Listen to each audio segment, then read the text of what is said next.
ഇത് ഞങ്ങളുടെ ചക്കിയുടെ ഇത് ഫുള്ള് ഈ വീഡിയോ കാണണം.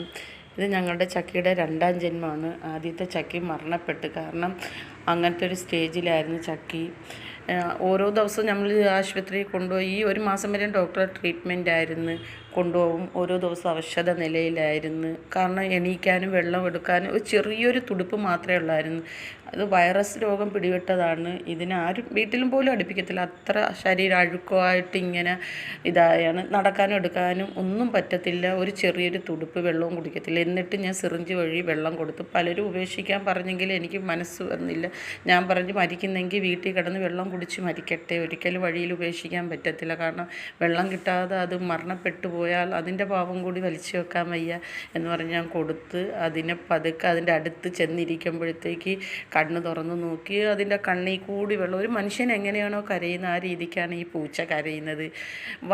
അതിൻ്റെ ശബ്ദം പുറത്ത് വരത്തില്ല. കണ്ണിൽ കൂടി ഇങ്ങനെ. അതിൻ്റെ കൂടെ ഞാനും ഇരുന്ന് കരഞ്ഞ് സംസാരിച്ച് അതിൻ്റെ കൂടെ സംസാരിച്ച് എടുത്തും തടവിയൊക്കെ വന്നപ്പോഴത്തേക്ക് അത് ജീവിതത്തിലേക്ക് തിരിച്ച് വന്ന്. ഈ ഡോക്ടറിന് കാശ് കൊടുത്തിട്ട് ഈ ഡോക്ടർ വാങ്ങിച്ചില്ല. ഡോക്ടർ പറഞ്ഞതാ, നിങ്ങൾക്ക് ഞാൻ അങ്ങോട്ടാണ് കാശ് തരേണ്ടുള്ളത്. കാരണം ഈ പൂച്ചയെ പലരും ഇങ്ങനത്തെ ഒരു രോഗം വരുമ്പോൾ വെളിയിൽ ഉപേക്ഷിച്ചിട്ട് പോവുകയാണ് ചെയ്യുന്നത്. നിങ്ങൾ ഇത്രയും നോക്കി അതിനെ രക്ഷപ്പെടുത്തിയെടുത്തതിന് നിങ്ങൾക്ക് ഞാൻ അങ്ങോട്ട് താങ്ക്സ് പറയാണെന്ന് പറഞ്ഞു. ആ മരുന്നും ഇതും കാണിച്ച ട്രീറ്റ്മെൻറ്റ് പ്രൈവറ്റ് ഹോസ്പിറ്റലിൽ കാണിച്ചതാണ്. 1000 രൂപയുടെ മരുന്ന് 650. ഈ ഡോക്ടർ പിന്നെ തരുന്ന മരുന്ന് പിന്നെ ഇഞ്ചക്ഷൻ തന്നെയാണ് അവരും ചെയ്തത്. 650. ബ്ലഡ് ടെസ്റ്റ് ചെയ്യുന്നതിന് 450. 2000 രൂപ ഞങ്ങൾ അതിന് മേടിച്ച്. പൂച്ച ഇതേ കണക്ക് തിരിച്ച് വരാനാണ് ഞങ്ങൾ ആഗ്രഹിക്കുന്നത്. ഇതോടൊപ്പം ഇതേ കണക്ക് ഞങ്ങളോടൊപ്പം കിടക്കാനും എടുക്കാനും ഞങ്ങൾ ഒരുപാട് ആഗ്രഹിക്കുന്നത്. 3/4% ഓക്കെ ആയി.